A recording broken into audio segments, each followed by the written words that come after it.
Here I have Samsung Galaxy Note 9 and let me show you how to set up the fingerprint protection on the following device. So at the very beginning, let's unlock the list of all applications, choose settings.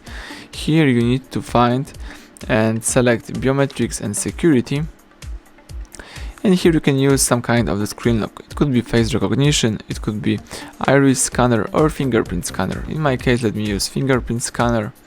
So here you've got the instructions. So you need to at first set a secure screen lock and then add at least one fingerprint. So let me do it, tap continue.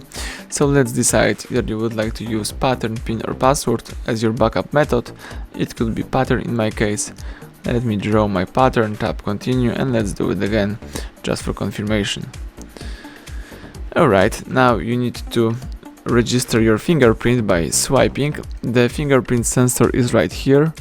So let's simply start pressing the sensor a couple of times just to save the whole fingerprint.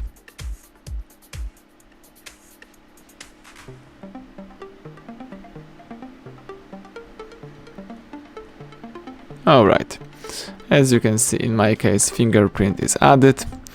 So now all you need to do is simply tap done right here. Now you can try it out, so let's just use the same finger. As you can see, finger is recognized, so it's a good sign.